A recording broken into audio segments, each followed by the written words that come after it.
TV Batuíra Portugal. Para lá do amanhã.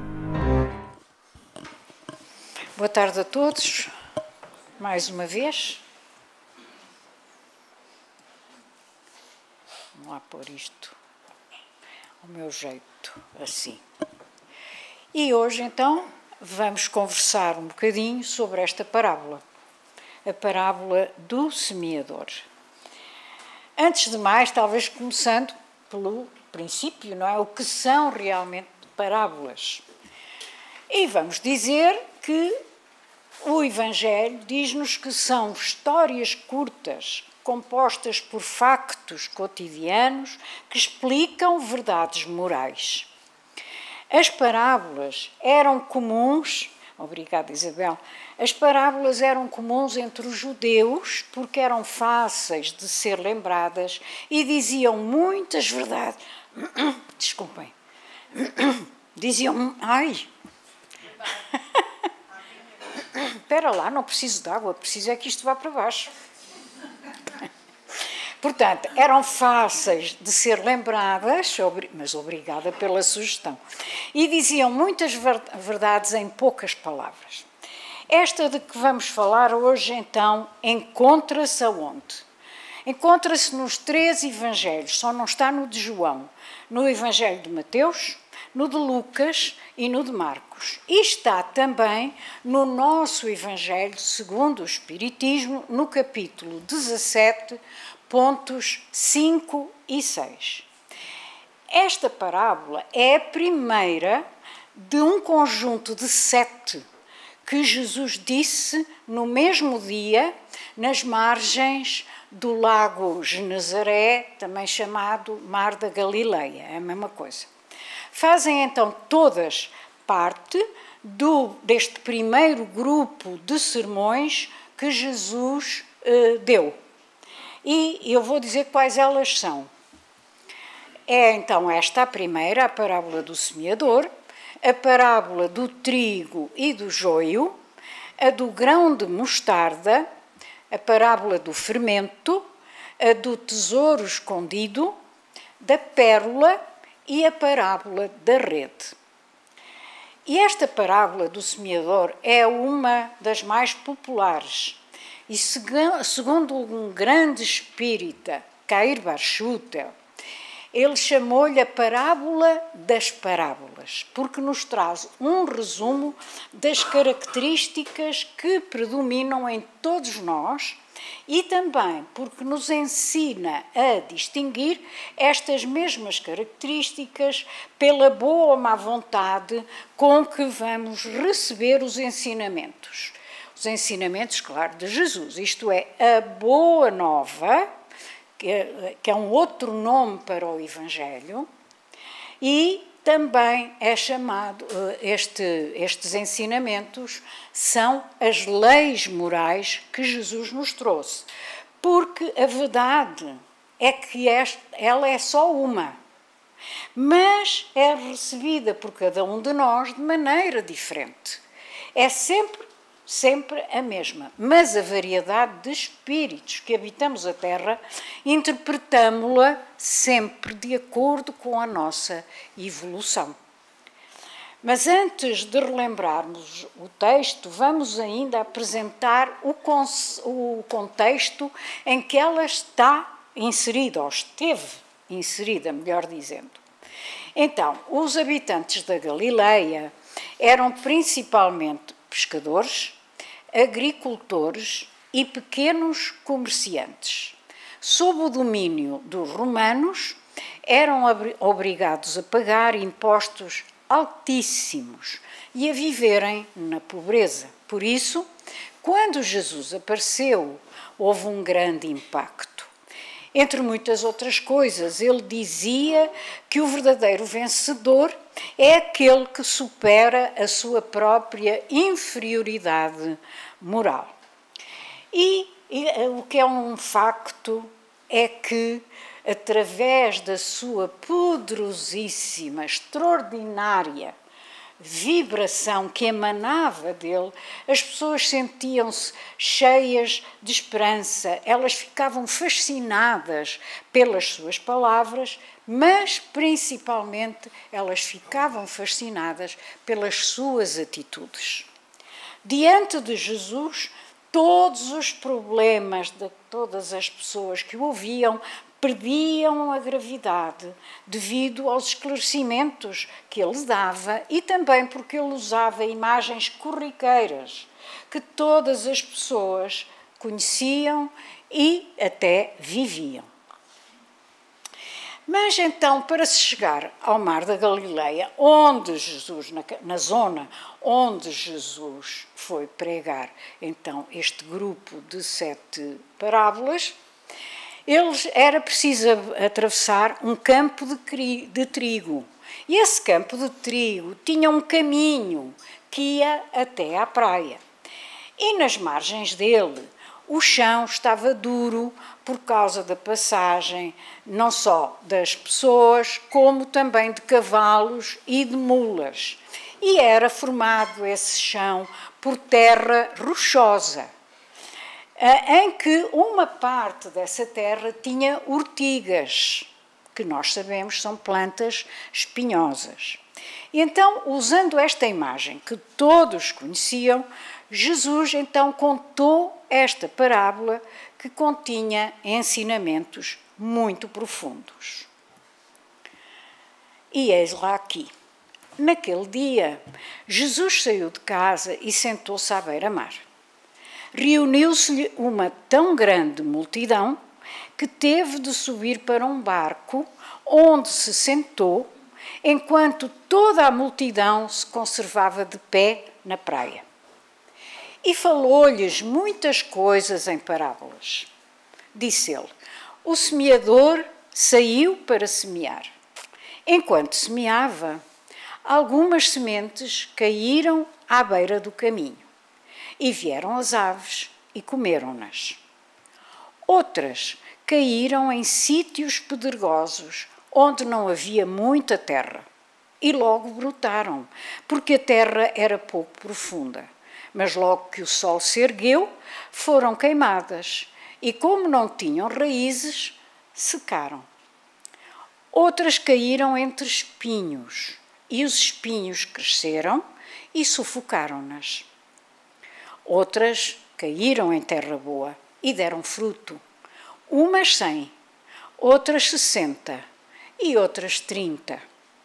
Aquele que tiver ouvidos, ouça.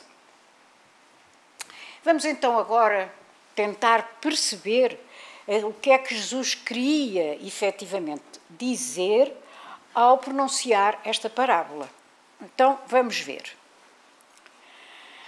As sementes são as palavras, são os ensinamentos de Jesus que estão contidos nos 4 evangelhos.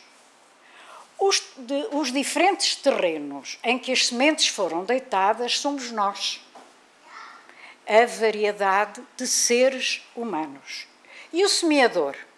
O semeador é Jesus, que é o nosso orientador mor, o guia e modelo da humanidade terrestre, tal como nos diz no Livro dos Espíritos a pergunta 625. Qual é o tipo mais perfeito que Deus ofereceu ao homem para lhe servir de guia e modelo? E a resposta da espiritualidade superior foi: vede Jesus.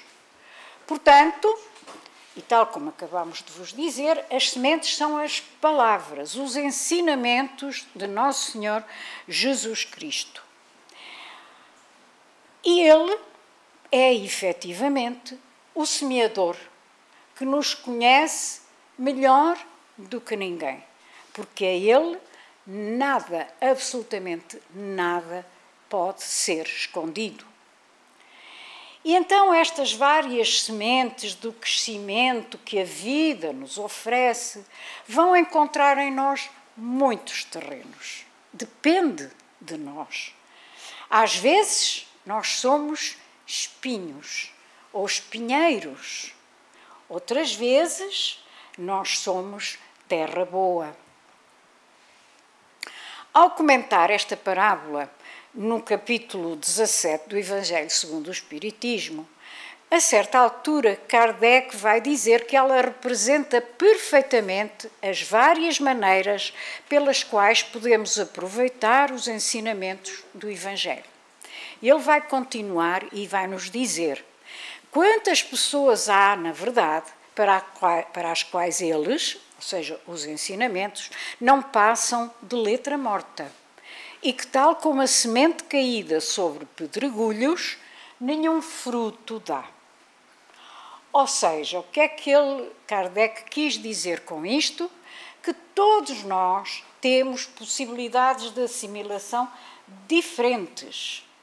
E esta diferença na assimilação dos ensinamentos, que são, voltamos a repetir e não nos cansamos de o dizer, são as leis morais, existe por causa da variedade da evolução espiritual que também existe no nosso planeta Terra.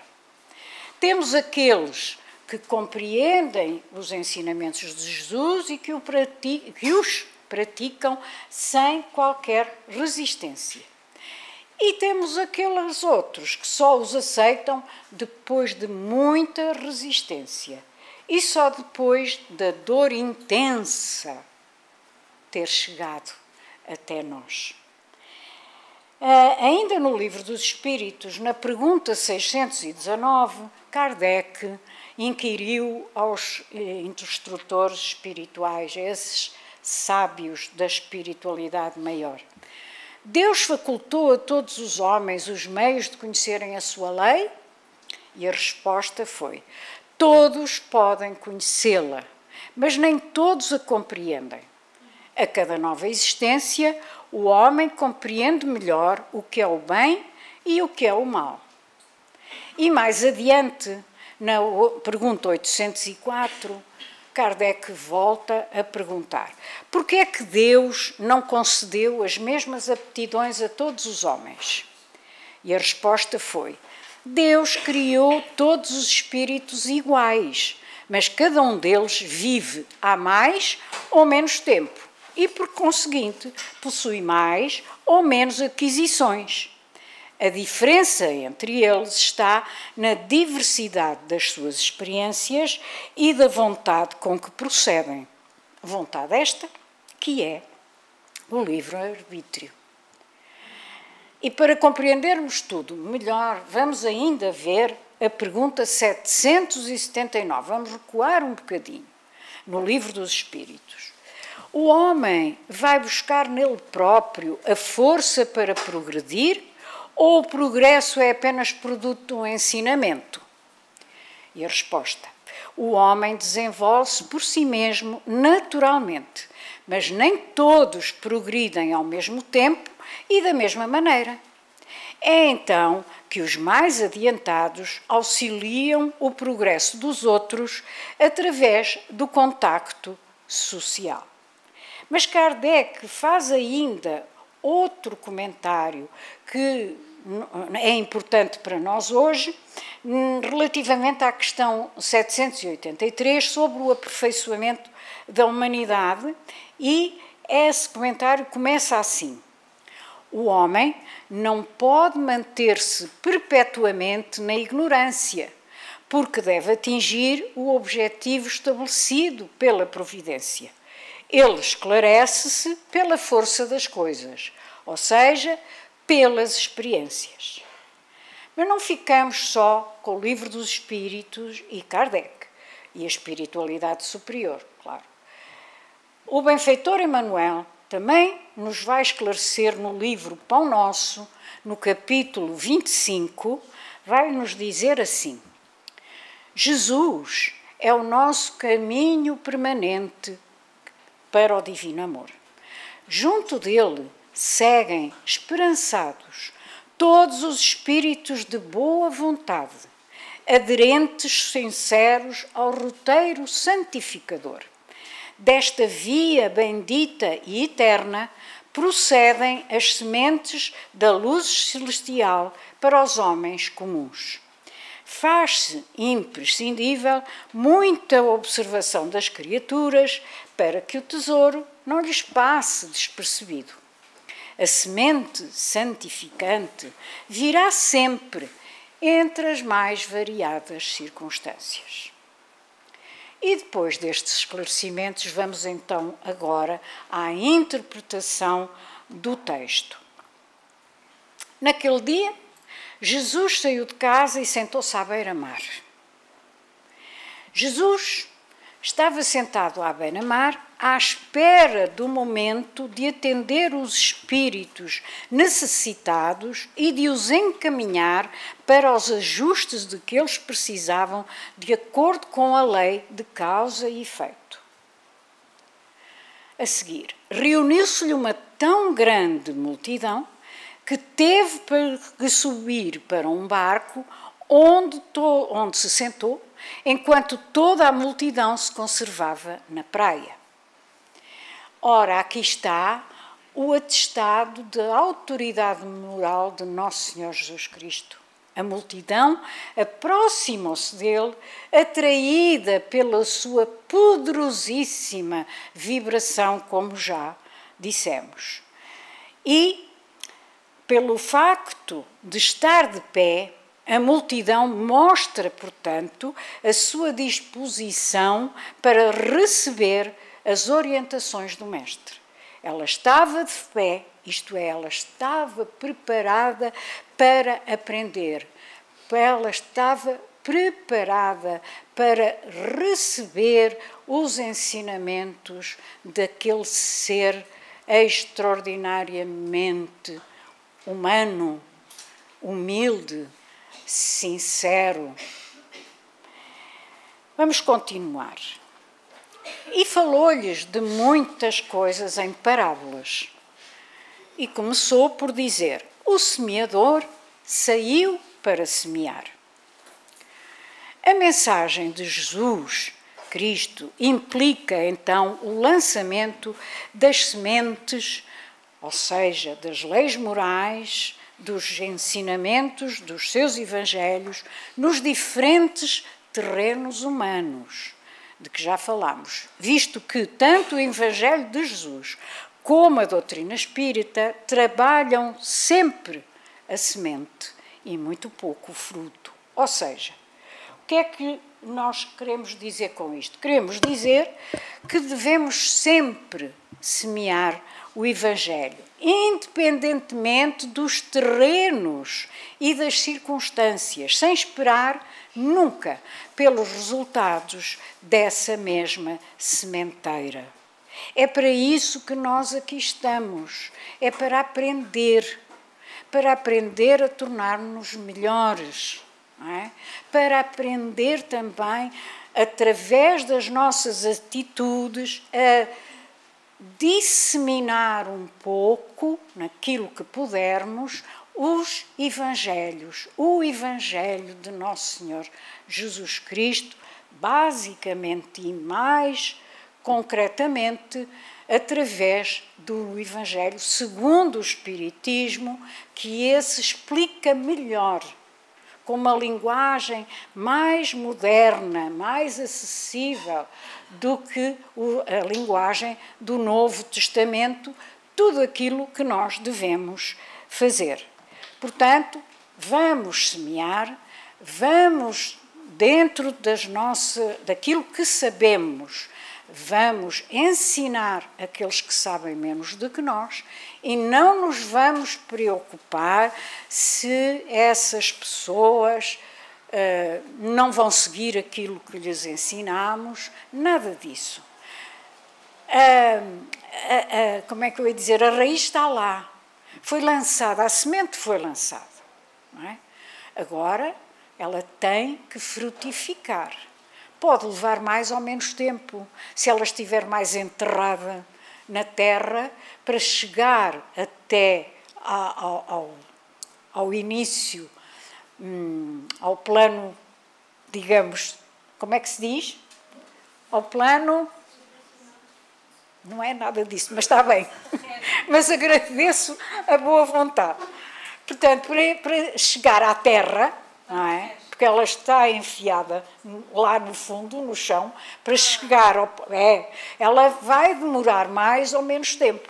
O mesmo acontece com as nossas sementes que possamos dar aos outros, semear nos outros. Pode vir logo ou pode demorar algum tempo ou bastante tempo, mas ela já lá está. Okay? Portanto, não nos podemos deixar levar pelos resultados, esperar pelos resultados dessa sementeira. Vamos adiante, vamos tentar, efetivamente, semear aquilo que sabemos. Mas atenção, só aquilo que sabemos, não comecemos a inventar, tá?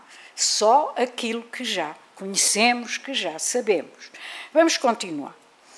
Enquanto semeava, algumas sementes caíram à beira do caminho e vieram as aves e comeram-nas. Outras caíram em sítios pedregosos onde não havia muita terra e logo brotaram, porque a terra era pouco profunda. Mas logo que o sol se ergueu, foram queimadas e, como não tinham raízes, secaram. Outras caíram entre espinhos e os espinhos cresceram e sufocaram-nas. Outras caíram em terra boa e deram fruto, umas 100, outras 60 e outras 30. Aquele que tiver ouvidos, que ouça. Então, reparemos o quê? Que Jesus chama a atenção não para o semeador, que era ele próprio, nem para a semente, que eram os seus ensinamentos, mas sim para o tipo de terreno em que essa semente vai cair. E é muito expressivo, marcante mesmo, o facto da semente não mudar, mas sim a qualidade do terreno, do solo. Esse é que muda.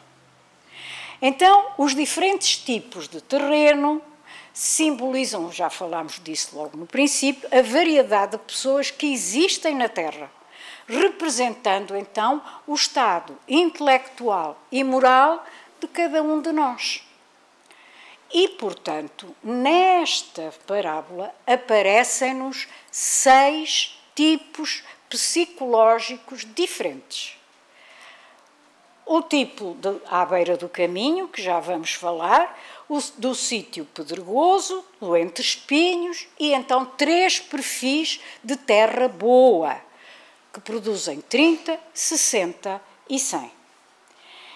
E nós sabemos que na nossa sociedade temos pessoas que se comportam como se estivessem sempre à beira do caminho. São as pessoas que não são nem boas, nem más. São indiferentes. A semente cai, mas não pode germinar naquele momento porque essas pessoas vivem a ignorar o verdadeiro sentido da vida. Elas até se chegam ao Evangelho, ouvem as lições, mas os seus corações não sentem ainda os ensinamentos e por isso, por comodismo, acham que é mais fácil abandoná-los. O que é que isto significa? Que são terrenos que ainda não estão preparados para a sementeira. Vamos voltar ao Livro dos Espíritos, porque na pergunta 702 e na sua alínea A, Kardec perguntou também aos instrutores espirituais: com que objetivo Deus pôs um atrativo no gozo dos bens materiais? E a resposta foi: para estimular o homem ao cumprimento da sua missão e também para o experimentar através da tentação. E Kardec continua a perguntar: qual o objetivo dessa tentação? E a resposta: desenvolver-lhe a razão que deve preservá-lo dos excessos. Se o homem fosse estimulado ao uso dos bens terrestres pela utilidade que têm, a sua indiferença podia comprometer a harmonia do universo. Vamos ao Evangelho, a este capítulo 17, ponto 6 agora, em que Kardec nos vai dizer: todo aquele que ouve a palavra do reino e não lhe dá atenção, vem o espírito maligno e tira o que foi semeado no seu coração. Este é o que recebeu a semente ao longo do caminho, portanto, à beira do caminho. Então, vamos deixar agora os que ficaram à beira do caminho e vamos para aqueles que estão, ou que são, não é que estão, que são o sítio pedregoso. Quem são eles? Nós já sabemos que os sítios pedregosos têm pouca terra, é evidente, e por isso a semente cresce rapidamente, mas também morre logo queimada pelo sol, porque, como diz Jesus, não tem raiz. Ora, quem são estes sítios pedregosos? São as pessoas que se entusiasmam facilmente e que, ao falar-se-lhes do Evangelho, aceitam-no imediatamente e, inclusive, até com alegria. Mas, e aqui tem mesmo que haver um mas, se não encontram dentro delas forças suficientes para vencerem o comodismo e, principalmente, os vícios que nelas pessoas, estão já enraizados de muitas encarnações anteriores, essas pessoas não conseguem reformar os seus hábitos nem melhorar os seus sentimentos. E então, se aparecem incompreensões ou dificuldades, e estas incompreensões e dificuldades são por Jesus simbolizadas com o sol, então essas pessoas é que esfriam de vez e voltam à vida anterior que levavam. E, portanto, podemos dizer o seguinte: estas pessoas já reconhecem a verdade, mas ainda não se querem comprometer com ela. O Evangelho vai nos dizer também sobre o sítio pedregoso o seguinte: aquele que recebe a semente no meio das pedras é o que ouve a palavra e a recebe com alegria no primeiro momento, mas não tendo nele raízes, é de pouca duração. E quando sobrevêm reveses e perseguições por causa da palavra, tira ele daí motivo de escândalo e de queda. Vamos voltar ao nosso slide. Temos aqui, já falámos então das pessoas que representam, simbolizam a beira do caminho e o sítio pedregoso. Vamos agora àquelas que simbolizam entre espinhos. O que é que Jesus quis dizer com estes termos? Está a falar das pessoas que, por mais que essas sementes, portanto, que esses ensinamentos cheguem até elas, elas vão sufocá-las. Através de quê? Do orgulho, do egoísmo, da vaidade. Para só falar em 3. Porque os espinhos representam o quê? Representam as chamadas do mundo, a sedução principalmente das riquezas, do poder. Elas simbolizam também a ambição. Tudo isto são grandes obstáculos para o progresso da humanidade. E, portanto, estas pessoas que estão no grupo do entre espinhos são pessoas que, ao ouvirem a palavra divina, elas vão compará-las com as palavras, as coisas materiais com as coisas espirituais e vão-se decidir pelo mais fácil, que são as materiais. Além de ser mais fácil, esse caminho é mais cômodo. É o caminho que nós já estamos acostumados a trilhar há milénios. Então, as vantagens pessoais, o luxo, eles vão sufocar logo à nascença os sentimentos que impliquem renúncia. Renúncia especialmente ao dinheiro abundante, à riqueza, a tudo o que são bens materiais. E, portanto, são almas que ainda têm um desenvolvimento espiritual muito pequenino. Já têm algum, mas é muito pequenino.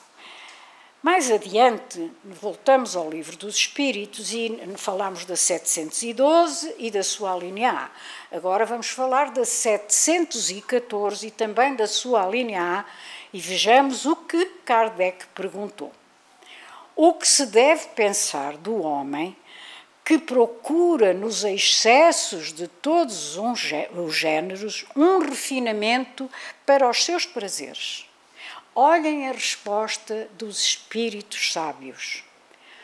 Pobre infeliz, compadeçamo-nos dele e não o invejemos, porque está bem perto da morte. E Kardec, curioso e muito bem como era, disse: será da morte física ou da morte moral que ele está próximo? E a resposta: de ambas, das duas. E, por sua vez, o Evangelho fala também deste ponto, dizendo: aquele que recebeu a semente entre os espinhos é o que ouve a palavra, mas a seguir os cuidados deste mundo e a ilusão das riquezas abafam nele a palavra e tornam-na infrutífera. Vamos voltar a Emmanuel, ao nosso benfeitor Emmanuel, ao livro Pão Nosso, mas agora ao capítulo 68. Ele, a certa altura, Emmanuel vai nos dizer o seguinte: a criatura necessita indagar a si mesma o que faz, o que deseja, a que propósitos atende e a que finalidade se destina. Faz-se indispensável examinar-se, emergir da animalidade e erguer-se para se assenhorear do próprio caminho.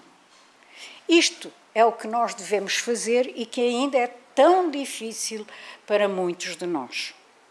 E ele vai dizer mais adiante, aliás vai terminar: sacudidas pela corrente incessante do rio da vida, rolam no turbilhão dos acontecimentos, enseguecidas, dormentes e semi-mortas, até que despertem e se levantem através do esforço pessoal, a fim de que o Cristo as esclareça.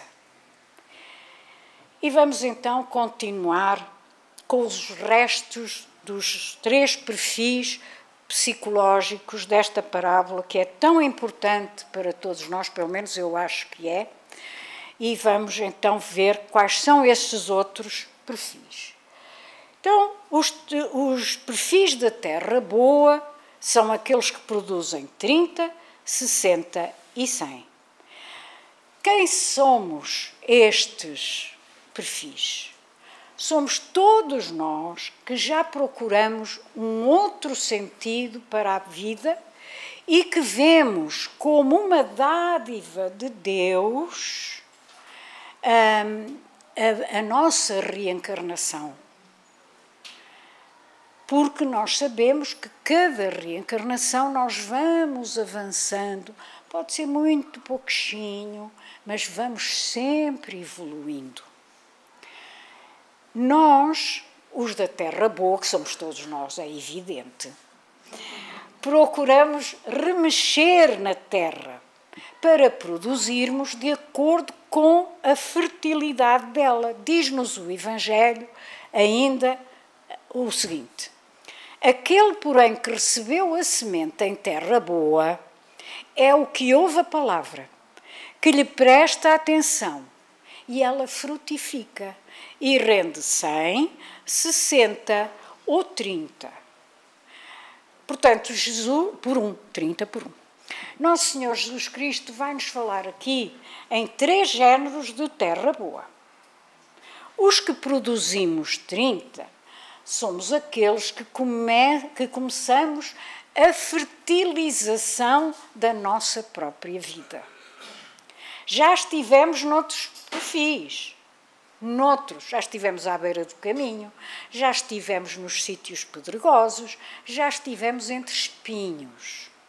Hoje já somos terra boa, graças a Deus. Mas chegámos à terra boa como? Devido à dor que esses outros mesmos perfis nos causaram. E é então que nós resolvemos aceitar o amor de Deus. Outros produzimos 60. E quem somos? Somos aqueles que estamos numa situação média. Já despertamos há mais tempo, e como despertamos há mais tempo, usamos o conhecimento evangélico para transformarmos a nossa vida para melhor. E depois os que produzem 100. Ainda não estamos lá.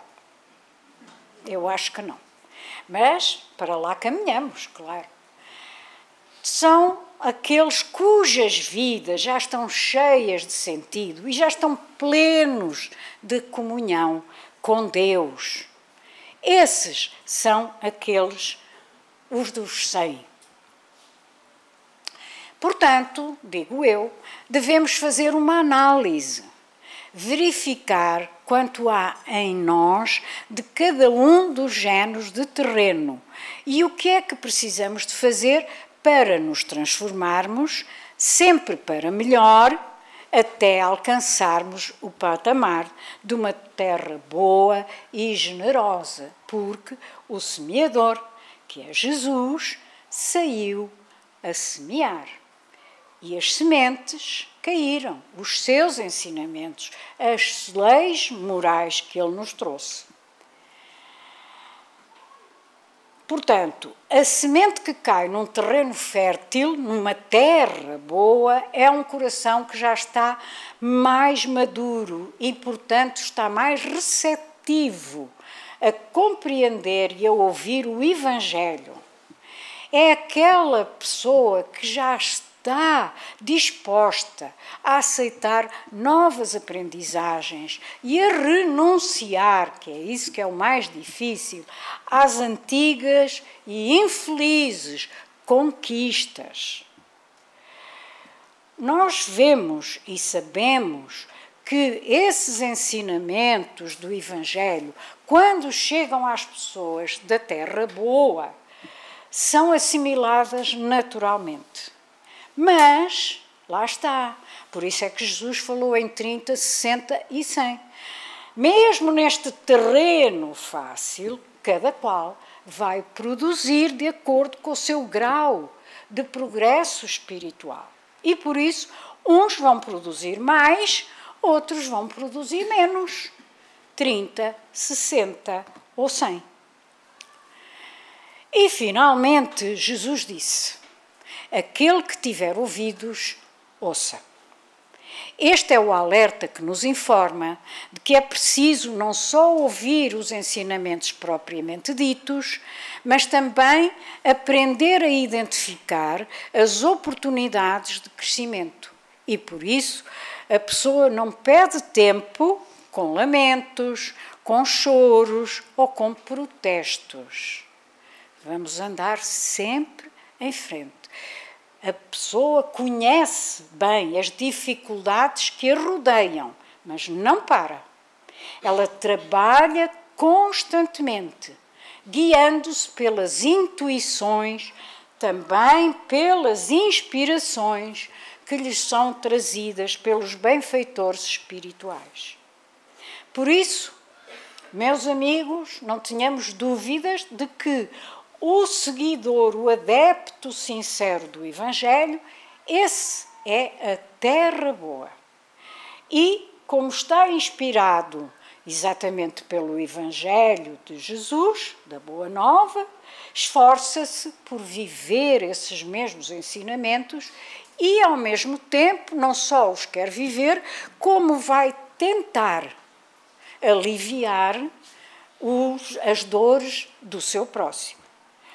No livro Pontos e Contos, o irmão X, no capítulo 22, traz-nos uma história cujo título é O Semeador Incompleto. E ele conta a história de um pregador que ensinava, mas que se sentia incompreendido. E a pouco ele foi perdendo o brilho da palavra e vai desencarnar. Vai para o mundo espiritual como um pregador incompreendido. Depois de algum tempo recebe a presença do Senhor e este diz-lhe: se atiraste tantas sementes a esmo, que fazias do solo? Acreditas que o Supremo Criador conferiu eternidade ao pântano e ao espinheiro? Que dizer do lavrador que planta desordenadamente, que não retira as pedras do campo, nem socorre o brejo infeliz? É fácil espalhar sementes, porque os princípios sublimes da vida procedem originariamente da providência divina. Olhem o que eu sublinhei.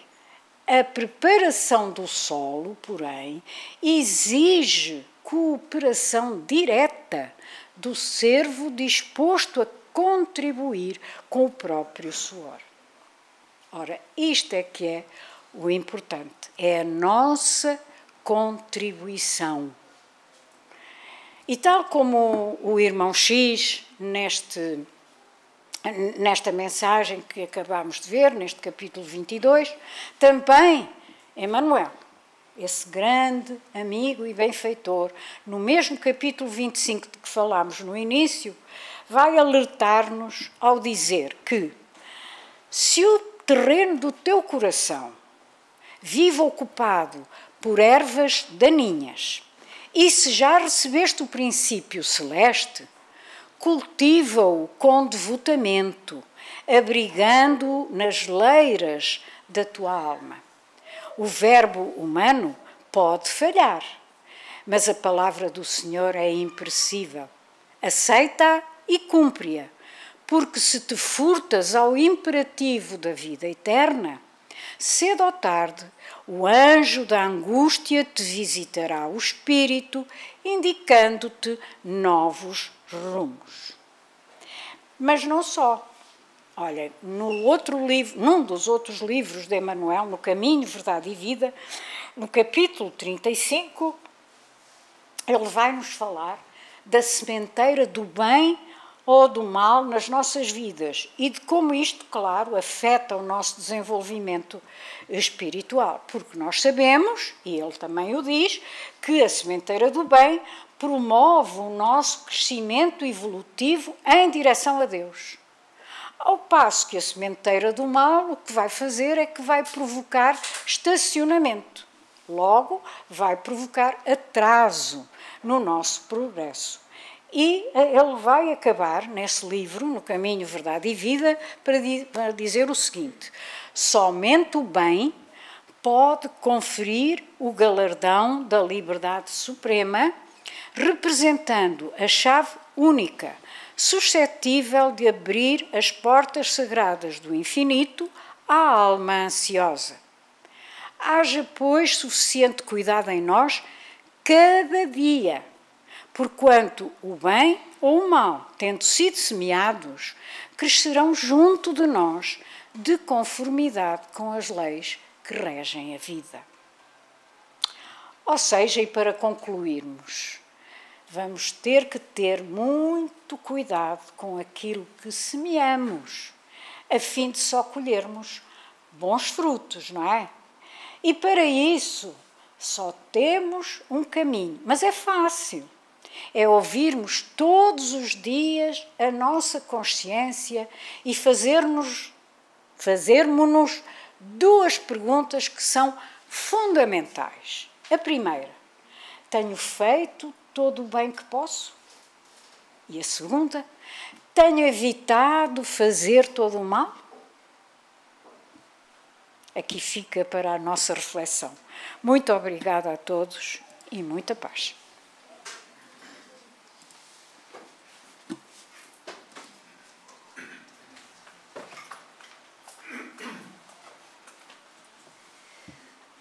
Então, boa tarde a todos. Depois de ouvirmos esses esclarecimentos tão importantes, nós vamos procurar levar conosco, refletir em cada dia da nossa existência, que é sempre uma página em branco, onde vamos escrever uma nova história, e que nós possamos aproveitar que temos esse semeador nas nossas vidas, que é nosso Senhor Jesus Cristo, e procurar plantar essas sementes que Ele nos oferece através das lições do seu Evangelho de amor e de luz. E vamos então, encerrando com a nossa prece, e vamos continuar com os nossos pensamentos em nosso Senhor Jesus Cristo. Vamos mentalizar o Mestre tão iluminado, aquele olhar tão amoroso e brando, e sempre de braços abertos para nos receber. Vamos todos juntos ao seu encontro, irmanados num só pensamento e num só coração, compreendendo a excelsitude do seu amor infinito por todos nós, e lembrando o quão importante nós sabermos, Senhor Jesus, compreendermos uns aos outros, sabermos, Senhor, tolerarmos uns aos outros, sabermos ser pacientes uns para com os outros. Sabemos, Senhor, que ainda somos frágeis, que somos ainda crianças espirituais, mas aqui estamos na Tua presença, Jesus, pedindo-te, nosso Senhor, ajudai-nos a sermos humildes de coração e ajudai-nos, Senhor, a preparar o solo dos nossos corações, plantando estas sementes de amor e luz, das lições imorredoras que se encontram no seu Evangelho, que é a bússola do nosso caminho, Mestre Senhor Jesus. E que daqui, deste ponto de luz, onde o Senhor nos abriga, nos consola e cuida de cada um de nós, através dos amigos espirituais, a quem nós também dirigimos a nossa gratidão pelos benefícios que recebemos na Câmara do Passe, pela água fluidificada. Queremos rogar, Jesus, pelo mundo lá fora, por aqueles irmãos que se encontram em grandes lutas e dificuldades, por aqueles que não possuem um teto, um pão, por aqueles, Jesus, que se encontram doentes dos hospitais e por tantos outros que sofrem a solidão e o abandono, Senhor Jesus. E não podíamos esquecer dos irmãos que estão fora da matéria, que também sofrem, por aqueles que necessitam de esclarecimento e de socorro. e por aqueles que ainda não te querem aceitar, Senhor Jesus, e que ainda plantam o mal. Mestre Jesus, que as bênçãos que estão sendo derramadas sobre todos nós, encarnados e desencarnados, que possamos, Senhor, levar conosco para os nossos lares, que possamos, Senhor, distribuí-las por aqueles que convivem conosco, os nossos afetos e os nossos desafetos também. Amado Jesus, e com a vossa permissão, encerramos esse encontro contigo e que possamos permanecer na tua presença, hoje, agora e para todo sempre. E que assim seja, graças a Deus. TV Batuíra Portugal. Para lá do amanhã.